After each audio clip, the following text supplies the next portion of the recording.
Alors là, je suis pas content. Comme la majorité d'entre vous d'ailleurs. On n'est pas content, les gars.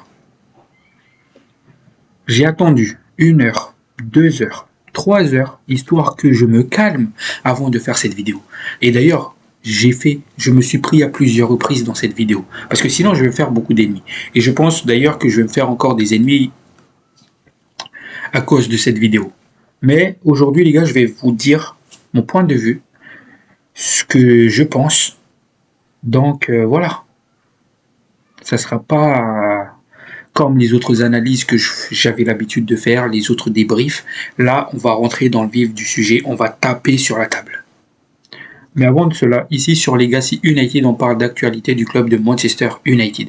Donc n'hésitez pas à nous soutenir, à vous abonner, à liker, ça soutient énormément la chaîne et ça donne beaucoup de force et du courage. Sur ce les amis, bon visionnage à vous.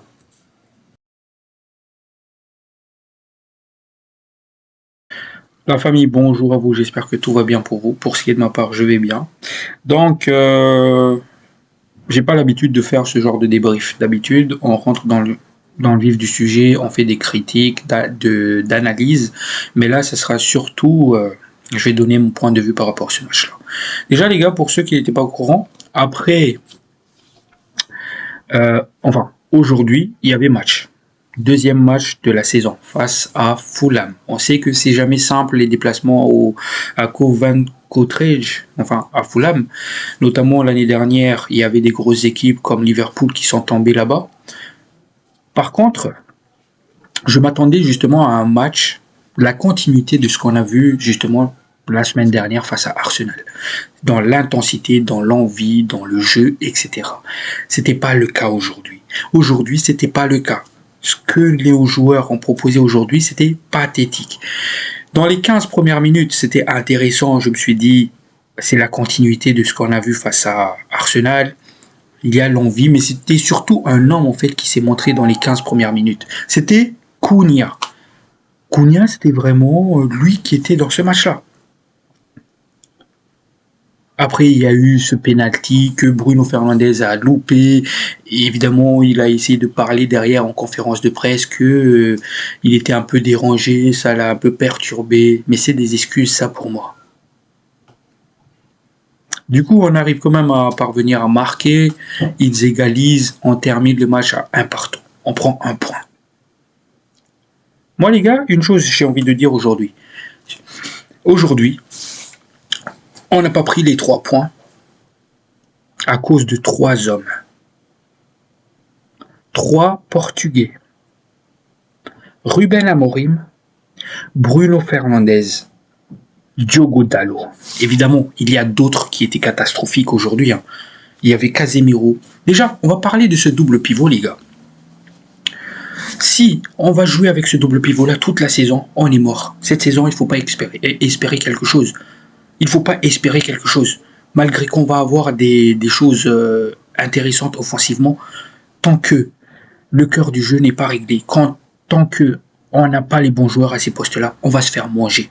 On va se faire manger. Et ça, c'est pas une surprise, ce résultat-là. On s'attendait à ce genre de résultat tant qu'on n'achète pas un milieu de terrain. Donc, voilà les gars. Pour moi, Bruno Fernandes, Casemiro, ça doit plus jouer à Manchester United. Je suis désolé pour les fans Bruno, je suis désolé pour les pros Casemiro, c'est pareil. Pourquoi? Bruno Fernandes, certes, quand il va avoir la balle, il va peut-être savoir utiliser la balle, mais là où je tape du poing sur Bruno Fernandes dans le double pivot, c'est que son jeu, son ballon, c'est catastrophique. Sans la balle, il est catastrophique. Et Bruno Fernandes, c'est toujours pareil. S'il a envie, il va te sortir un match XXL comme face à Arsenal. Par contre, quand il n'a pas envie, il va te faire ce genre de match comme face à Fulham. Ça, c'est du Bruno Fernandes. Dans ce match-là, je voyais un Bruno Fernandes qui n'avait pas envie. Je suis désolé les gars. Après, j'ai vu des rumeurs comme quoi Al Ittihad était intéressé et que Bruno est d'accord pour les rejoindre, etc. J'ai vu ce genre de rumeurs circuler ce week-end. Je ne l'ai pas trop pris au sérieux parce que des Fabrizio Romano, etc., ils n'ont pas parlé de cela. Mais aujourd'hui, j'ai vu un Bruno Fernandes qui n'avait pas envie. Peut-être que ces rumeurs-là, évidemment, c'est vrai. Peut-être. Je suis pas sûr, peut-être. Parce qu'un Bruno Fernandes aujourd'hui, il n'avait pas le cœur de jouer. Il n'avait pas envie. Il a ce penalty, il cadre même pas. Encore une fois, les gars, tu cadres, le gardien de but, il la sort, pas de souci. Mais quand tu le tires, tu le mets, je sais pas où, je suis désolé. T'as pas le droit de faire ça. Et surtout, il y a d'autres tireurs dans cette équipe. Il y a Cunha qui tirise les pénaltys à Wolverhampton. Si t'as pas envie, donne-le à Cunha. Tu nous as coûté le match aujourd'hui. Bruno Fernandes, que des décisions catastrophiques. Ça se voyait qu'il n'avait pas envie.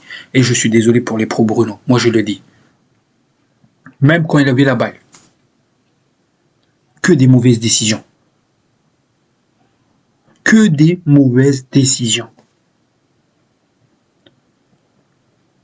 À un moment, Ruben Amorim, il décide de faire sortir Casemiro. On se retrouve avec un double pivot, Mount, Bruno Fernandes, pendant 15 minutes.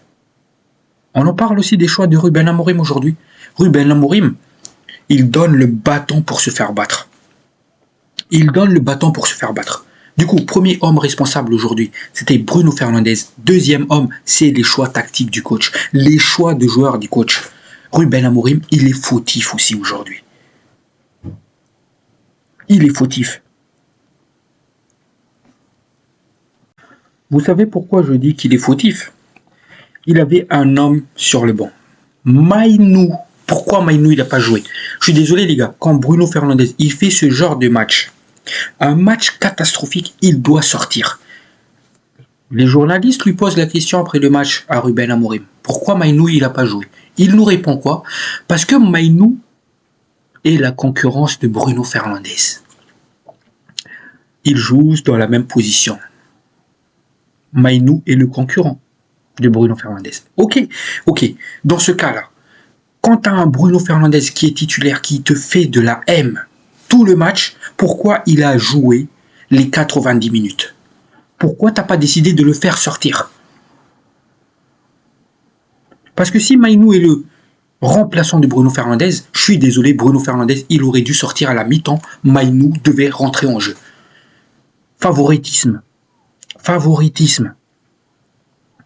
Je suis désolé, hein. Si Amorim, il continue sur ce genre de lancer-là, à favoriser des joueurs qui sont de la M, qui sont nuls, à un talent, je suis désolé, mais je vais finir par devenir un Amorim out. Pour moi, Amorim, il a du sang sur les mains aujourd'hui.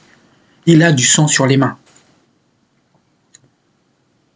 En conférence de presse, il dit « Ah bah parce que c'est le concurrent, c'est le remplaçant de Bruno Fernandes. » Dans ce cas-là, fais sortir Bruno Fernandes, fais rentrer un Mainou.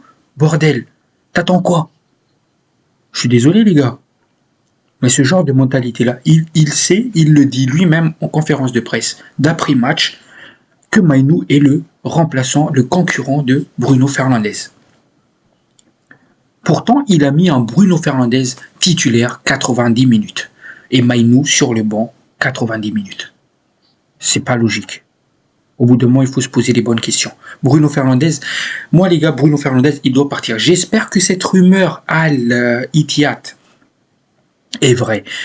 J'espère que demain matin, en me réveillant, je vois sur les réseaux un Fabrizio Romano confirmé que Bruno Fernandes, il va partir.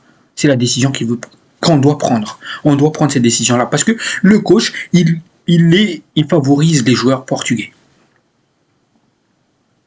Il favorise Diogo Dalot, Bruno Fernandes, et c'est eux les responsables. C'est à cause d'eux qu'on a perdu ce match-là. Enfin, qu'on a fait un match nul. Parce que l'égalisation, ça vient d'une erreur de Diogo Dalot. Une perte de balle. Et il ne revient pas assez vite derrière pour couvrir.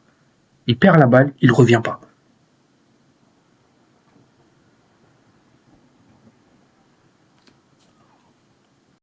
Donc voilà les gars, ce double pivot, si on ne recrute pas, si le coach il s'entête à titulariser Bruno Fernandes dans ce double pivot, on est mort cette saison, on est mort. Vous imaginez, les commentateurs Canal, ils ont dit quoi? Que au jour d'aujourd'hui, c'est plus le Manchester United le favori, mais c'est Fulham. C'est Fulham le plus gros, parce qu'ils ont fini devant nous au classement l'année dernière avec 12 points d'avance. C'est ce qu'ils ont dit, mec. Moi, j'étais là, j'avais la haine. Pourtant, c'est la vérité. Bruno Fernandes, il doit partir. Et j'espère qu'il va partir. Parce que tant que Bruno Fernandes va rester, pour Ruben Amorim, ça sera Bruno Fernandes le titulaire. Moi, les gars, je suis désolé, mais Amorim, il a un côté favoritisme. Je le dis aujourd'hui, Amorim, il favorise Bruno Fernandes. Même s'il est mauvais, il va être titulaire. Parce que aujourd'hui, t'as pas d'excuses. Et surtout, la réponse qu'il donne aux journalistes, c'est que pourquoi Mainou il n'a pas joué? Parce que Mainou est le concurrent de Bruno Fernandes à son poste.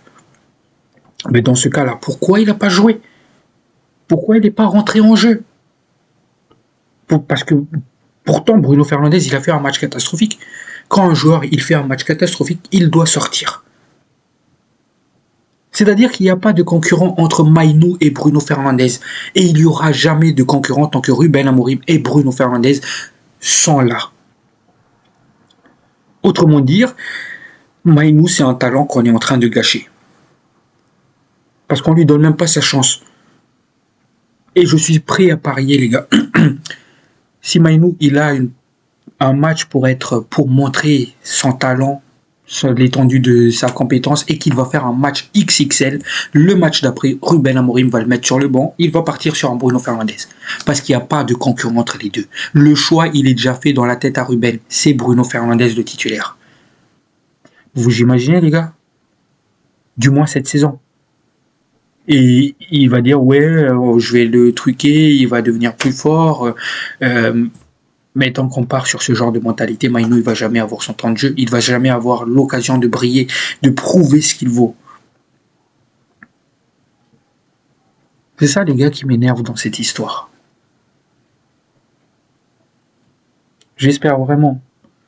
Là, pour moi, pour que je puisse pardonner à Ruben Amorim, il faut évidemment qu'il gagne face à Grimsby. Parce que vous savez, qu'est-ce qu'il a sorti encore en conférence de presse quand il a parlé de Grimsby?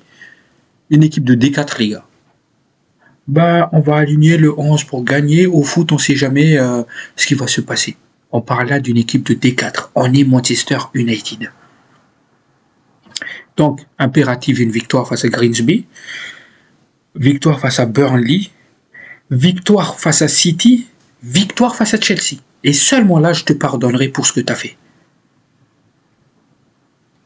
Non, mais les gars, où est-ce qu'on en est? Sérieusement, quoi. On est en train de lâcher, de perdre des points bêtement. On est en train de donner le bâton pour nous faire battre. La direction, pareil, la direction. Je comprends pas pourquoi vous persistez à recruter d'autres joueurs à d'autres postes et vous ne recrutez pas un milieu de terrain. Pourtant, on le savait depuis l'année dernière que le véritable problème de Manchester United, c'était le milieu de terrain. Et c'est toujours le milieu du terrain. Il nous faut un 6 avec beaucoup d'abattage. C'est pas le cas de Fernandes.